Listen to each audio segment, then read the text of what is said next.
Hi, how are you? I'm Anthony from Cypher House. When you search puzzle on YouTube, the results tend to be flooded with things like goofy riddles, as well as physical puzzles and jigsaw puzzles. These types of videos are interesting, and they can provide some deep insight into these types of puzzles. However, there's a surprising lack of diversity when it comes to the types of puzzles that are represented in YouTube's search algorithm. Which is why I like to take special note whenever a YouTuber takes a step outside of these typical genres of puzzles and try something that's a little bit different. Today we're going to be talking about YouTuber Max Fosh's treasure hunt for the goldfish. Max Fosh is a British YouTuber with just about 1.5 million subscribers. His channel slogan is "Silly to the Max," and that pretty accurately represents most of his videos. He manages to come up with video ideas that sound like clickbait at first, things like "I became a member of the royal family for 43 minutes, but he actually does these things. I think I first became aware of him from the video "I paid a private investigator to follow me for a month." A bit over a year ago, Max Fosh did a treasure hunt based in the UK for £10,000. But more recently, Max Fosh put on a treasure hunt for a piece of jewelry valued at around $100,000. This video went live about 3 months ago and has almost accrued 1 million views. A large portion of the video involves Max talking about the construction of the prize for the treasure hunt, which is a piece of jewelry he calls the goldfish. It's a jewel-encrusted golden fish. But the real meat and potatoes of this video comes at the tail end when Max Fosh sings a song filled with clues for how anybody in the world could find the goldfish. In the name of Max Fosh, dish out the fish. That's all you need to spout. Exactly who to ask and how, just use my vid to find out. To claim the precious trout. Neighbour on the bus or a dear old queen, with the possibility the world is packed. But the keeper of the secret is not close to Max, and that's beyond a fact. Dance in a crazy way, use squeaky voice. Post on TikTok videos. No need to spam and guess or stir things up. Just copy what the silly song shows. This silly 40-second song was the obsession of several treasure hunters for the last 3 months. And I'd be lying if I said that I didn't try to throw my own hat into the ring with this one.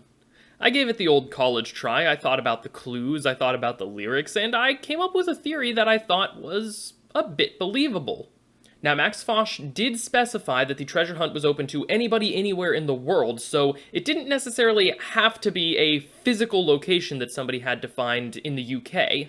However, my idea was that some piece of British history or lore or culture might in some way play a role in the eventual solution of this puzzle. For whatever reason, I found this line to be particularly interesting, with the possibility the world is packed. When I think of the word packed, I think of packed theaters, and when I think of the word world, and I'm thinking about British culture, I think of the Globe Theatre in London. And I thought that this connection was a little bit loose, but the line right before this one in the song gave me a little bit of additional hope. Now, when I think of famous bus figures, the first one that comes to my mind is Rosa Parks. And when we look at Shakespeare's Globe on Google Maps, we see that the street right outside is called Park Street. What's more, just about a block over is Rose Alley, Rosa Parks. So we have our neighbor on the bus, we have a world that could feasibly be packed.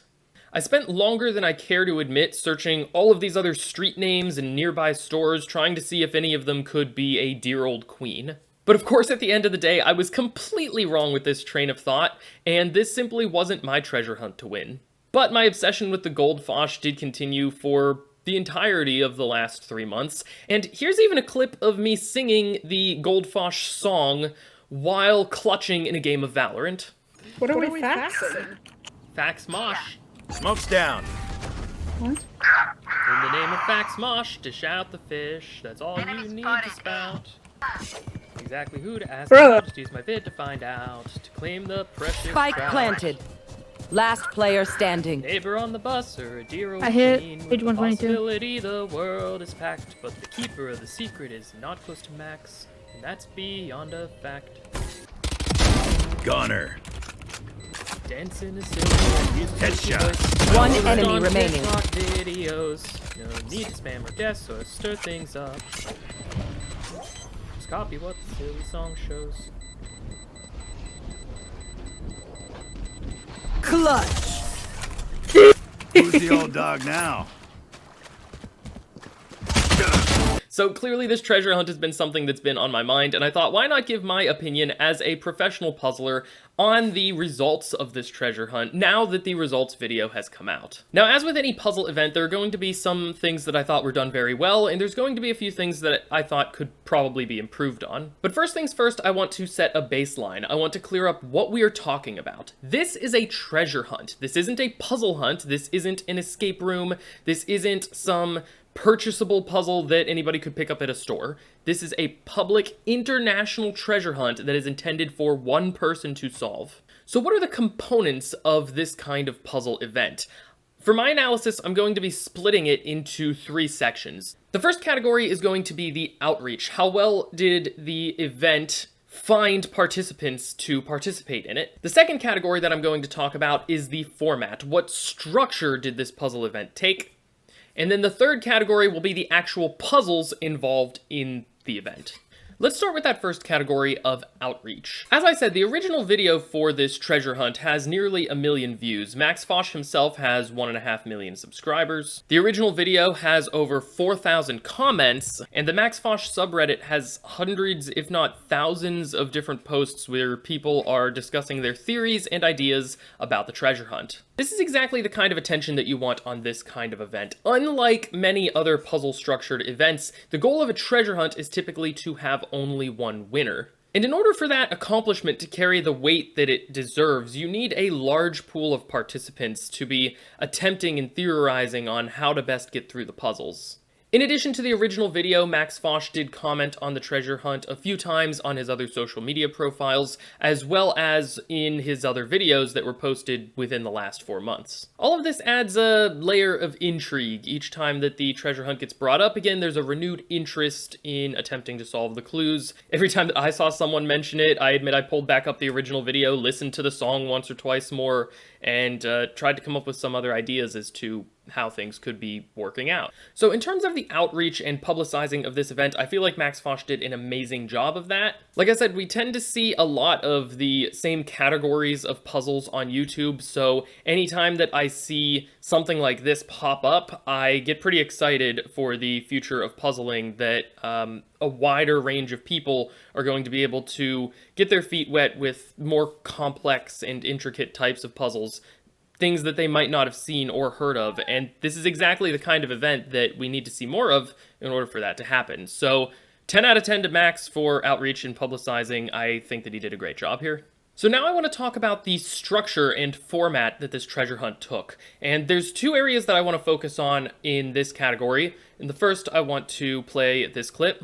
Give it away I will to one lucky member of the Fosh Pit that's able to solve a single clue that is coming at the end of this video. Max Fosh specifies in the video that there will be a single clue for this treasure hunt coming at the end of the video, and that's the song that we talked about earlier. The video description itself even says all you need to solve the treasure hunt is in this video. Now let's compare that with one of the very first sentences that Max Fosh says in the video where he revealed how the treasure was meant to be found. Copy what the silly song shows. That was the first clue. That was the first clue. Additionally, Max has this to say in the summary video. But I always expected people to need an extra clue. I'm sorry, Max, what was that? But I always expected people to need an extra clue. But in the first video you said... That's able to solve a single clue. Okay, just checking. So immediately we see that we may have been slightly misled when we were told in the first video the structure that this treasure hunt would take. Now, this probably didn't come as too big of a surprise for anybody who had been keeping up with the treasure hunt over the last 3 months. As I said, Max Fosh had mentioned the treasure hunt a few times on his other social medias, as well as in other videos on his channel. Those statements, comments, and references all pointed out that additional hints and clues could be given in other places outside of the initial video. So with all of this information taken combined, it's a little bit unclear what structure the treasure hunt was intended to take, and therefore it's a little bit hard to know what is and isn't fair game. Which brings me to the second thing that I want to talk about when it comes to the formatting of a treasure hunt, and that's the rules. Now, one places rules on a treasure hunt for a variety of reasons, one of which is safety. For example, when Max Fosh buried a suitcase of of cash in his initial treasure hunt, the one that took place about a year ago. Rules are very important for making sure that people are digging in places that are appropriate, and that no danger is posed to either the treasure hunters or the property where the treasure hunters are looking. However, in this case, the treasure hunt took place entirely online, and so the risk of danger is a bit less crucial here, and instead rules are intended to prevent spamming of sources that may not want to be spammed, and to still dissuade individuals from taking any action that might, as Max Fosh says in his song, stir things up. And those weren't the only rules that were outlined within the song. Max outlines another one in the summary video. The next line, that was purely to stop people from spamming my family, my friends. Didn't stop them, but that's beside the point. It didn't stop them at all, and it's no wonder that it didn't stop them. This is where the majority of my criticism lies when it comes to the Max Fosh treasure hunt. The structure of the treasure hunt should be clear. The rules should be clear.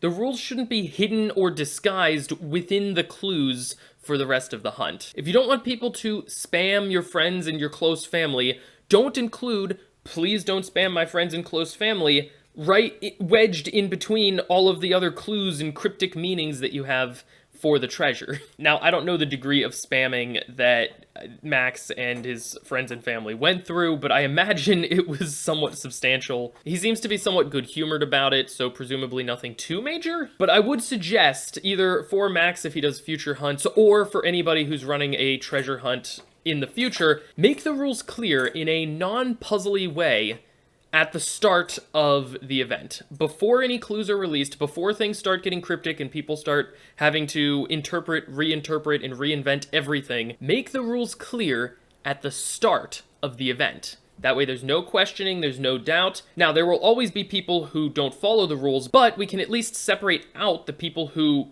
don't want to break the rules and simply are confused over what's a rule and what's a clue. So overall, for the structure of this treasure hunt, I can't give Max higher than a 3 out of 10. From the beginning, it seems completely unclear whether or not Max intended for the entire treasure hunt to be solved from just the song in the original video, or whether he always intended to give out bonus hints and clues on social media and in other locations. But more importantly, the rules of the treasure hunt were very unclear. Many of them were hidden between cryptic references and clues for the rest of the treasure hunt. I have no way of knowing if any entities outside of Max's immediate circle, any companies or other individuals on the internet, were spammed or harassed as a result of these treasure hunts clues. But I feel like when it comes to that stuff in the rules, it definitely needs to be a lot clearer at the start what is legal, what is allowed, what should and shouldn't be done in the pursuit of the treasure. Okay, finally, let's talk about the third part of the treasure hunt, the meat and potatoes, the puzzles that one had to solve in order to obtain the goldfish. So those first 2 lines were saying how you could find the fish. You needed to say the phrase, in the name of Max Fosh, dish out the fish, but then you had to find out who you were going to say that to and how you were going to convey that message. Now, some people might classify this first part under the formatting category, rules and things that maybe could have just been outlined from the beginning rather than hidden within a song.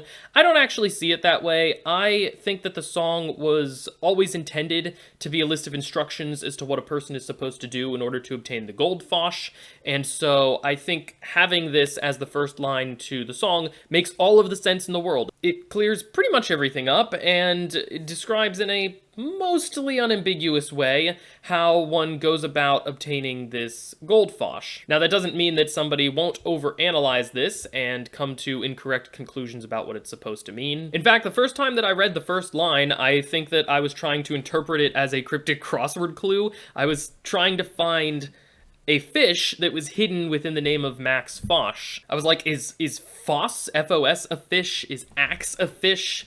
I need to dish out the fish, so I need to get rid of it from the name of Max Fosh.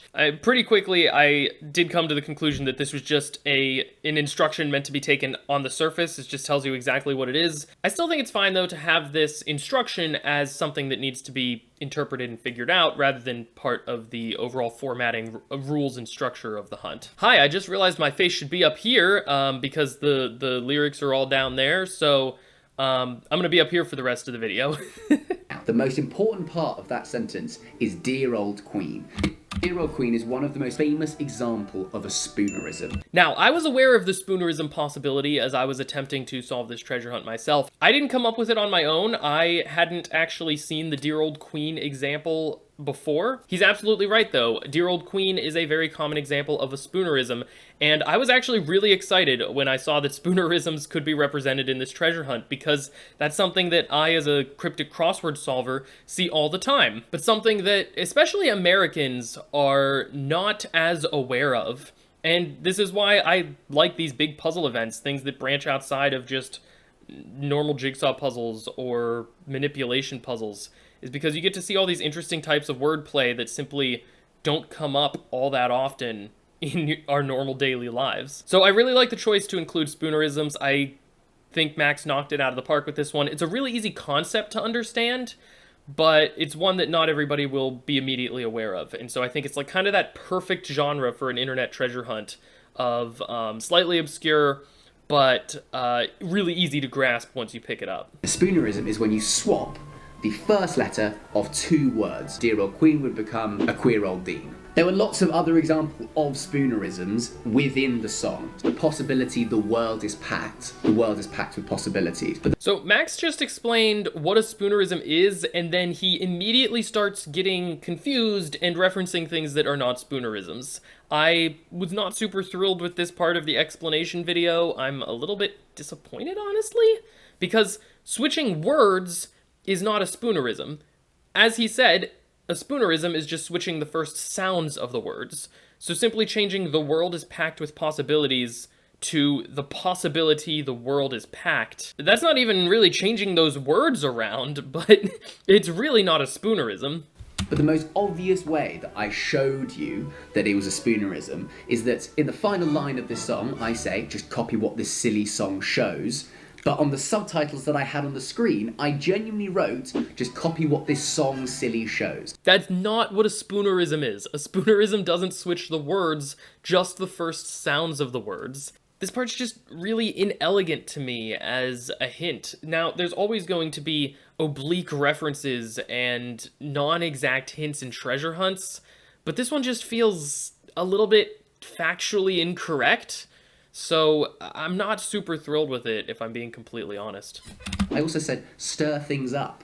What do you stir things up with? Spoonie baby. Okay, that one's, like I said, oblique references, things that, you know, you can do that with anything. You could say that the answer, instead of spoonerisms, is toasters.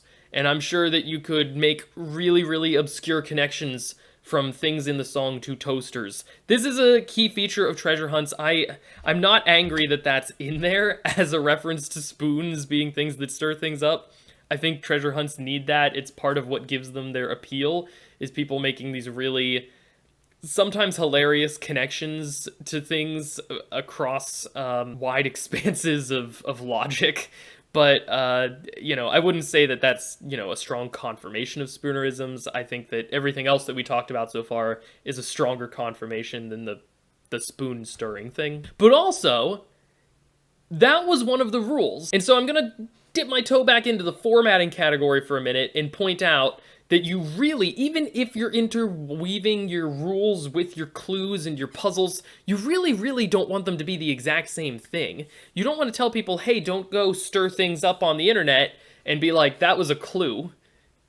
Because it was also a rule, right? Like, you actually don't want people to do that. I cannot understate how much I don't like the rules being intermixed with the clues. Now the final lines, they were just suggestions. We wanted to get people to start doing odd things on social media because they thought that's how they found the fish. So just straight up red herrings, dance in a crazy way, use a squeaky voice, post on TikTok videos, all entirely red herrings. I don't know if it was intentional, but this actually created an additional red herring beyond just what the words are saying. Because of the Z in crazy, the K is in TikTok, the Q in squeaky, and the V in voice, These couple of lines actually made the entire song a pangram, meaning every letter of the alphabet was used at least once somewhere in the song, and that was a rabbit hole that people went down on the Reddit for a while. I thought it was potentially interesting and that it could lead somewhere when I first saw it. There are all kinds of philosophies on whether or not red herrings have a place in puzzle events. There are some types of puzzle events where I think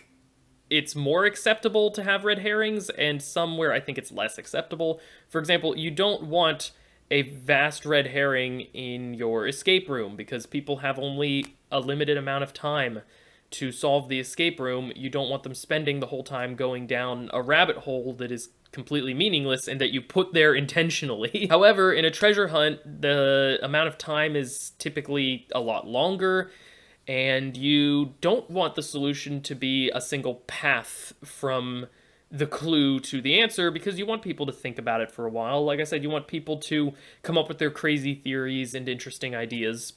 So I think a red herring like this is a little bit more acceptable in a treasure hunt than it is in other puzzle events, but I don't know that I necessarily condone taking up a full 2 lines of the song as something that essentially just gets completely thrown away. Again, it's just a bit inelegant. I would have preferred it if there was at least something in here that got used in some way, maybe another Spoonerism example. The Spoonerism we hoped that you would come across was Max Fosh turns to Fax Mosh. I was aware of that. As you saw in the Valorant clip, I actually sang it Fax Mosh instead of Max Fosh. And I think that that's a reasonable conclusion to come to if somebody has come up with Spoonerisms, because you know that you're looking to tell somebody, in the name of Max Fosh, dish out the fish, and you know that you need a who and a how, and this very clearly gives you the how. As soon as I and many other people saw this, it became very clear that we were meant to fax somebody. The confirmers are, again, really oblique references. More than fact is apparently facts, which sounds like facts, and that might sound reasonable to you, except that more than fact wasn't actually in the song. The song said beyond a fact. And again, not to sound like a broken record, that was one of the rules. That line, beyond a fact, came right after, don't spam my friends and family, please. This is a fact. I don't want you to do this. And now he's saying, like, that was a clue. Okay, I forgot about this part. One of those 2 lines that I said was completely red herring was actually used as partial confirmation for Mosh here. That's a good tie-in. I like that those 2 lines weren't just completely thrown out. Okay, so this is when we get into the additional clues that weren't included in the original video. I think getting up to the Fax Mosh point from the original video, very clever, fairly well done. I approve of it as puzzles. Mosh.fun is a bit of a stretch.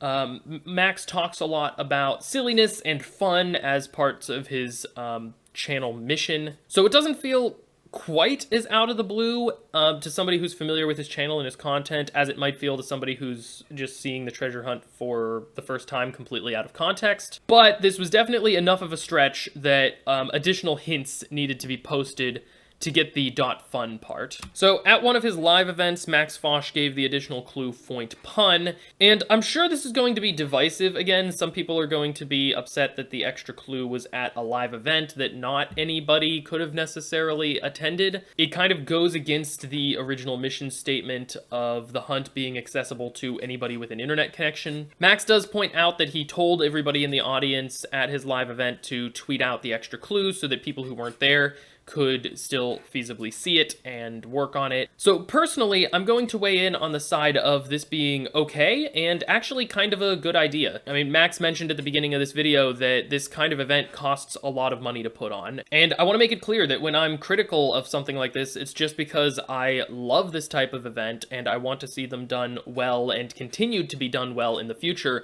But I absolutely do not put down at all the amount of time, effort, or resources that go into something like this. It costs a lot of money for a lot of different things, and not just the creation of the goldfish in the first place, which I'm sure was no small financial burden. And the reason that I bring all this up is because I cannot fault somebody who is essentially putting on a free treasure hunt for using that treasure hunt in a way that boosts awareness or recognition for something else that they're doing. In this case, Max's public shows. I give Max credit for this. I think this is a good idea, good use of his resources and implementation of the treasure hunt, and a good way to make sure that he is financially able to continue to host cool events like this and treasure hunts in the future. That said, as we talked about, I would have preferred it if the first video had made clear that there was more than one clue rather than explicitly stating the exact opposite a couple of times in that video. The website contains a number of other oblique references and tie-ins to Max's channel,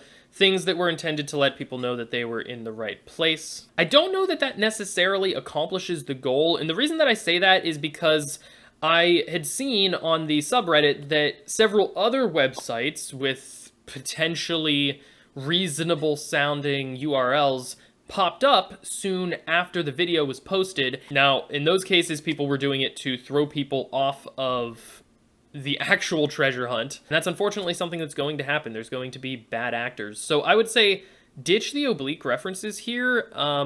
You can explicitly confirm once somebody has found this website that it's Max. Put maybe a private video on there. It doesn't even have to be anything fancy, just a private 5-second video of Max just being like, yes, this is part of the treasure hunt. If you really want to confirm it, I don't see the reason why it would need to be secret or hidden that this site is part of the treasure hunt. And that brings us to the final clue. I saw this for the first time while watching this recap video. I never got a chance to brainstorm where it could potentially be going or what could possibly be happening. It's again very treasure hunty. The clues are a bit tough to grasp. Down and understand are both capitalized, and that gives down under, so it's an Australian fax machine. And then the letters at the end, the MFD, FFD, FO, are references to the words in the phrase, in the name of Max Fosh, dish out the fish, where each word was given a number, and that set of letters then gives you the phone number. Very tricky sounding, but again, only one person is meant to solve it. And so I would expect this step to be about this tricky. So I think that I would give the puzzle section of this treasure hunt a 7 out of 10. The actual puzzles themselves were fine. I'm just taking off a few points here because of the confirmations and red herrings. Like I said, I don't mind red herrings as much in treasure hunts, but I do still find them to be a bit inelegant, and the confirmations are something that I think could be done a lot better. At the end of the day, one person did solve all of the clues and win Max Fosh's treasure hunt, so congratulations to this individual directly below me. You did a fabulous job, and you deserve every moment of the glory that comes from winning this prize, so kudos to you. And kudos to Max as well for putting on an enthralling and captivating treasure hunt. I genuinely do hope that you continue to do stuff like this in the future because I love seeing things like this on YouTube. I think that your ability to draw in an audience and captivate people with not only this, but really with everything that you do is absolutely amazing. I will be leaving a link, of course, to Max Fosh's channel down in the description, as well as to Max's website, thesillycompany.co.uk, for anybody who's interested in more of the stuff that he does. I want Max to get all of the credit and recognition that he deserves, so make sure you check him out somewhere. But at the end of the day, I'm very curious what you think about this treasure hunt. Do you agree or disagree with my analysis? Is there something that I missed and should have talked about in this video? Let me know in the comments down below, and let me know if you like this kind of video and if you want to see me review other types of puzzle events in the future. But until next time, that's all for me. I hope that everybody has a great day, and as always, happy escaping.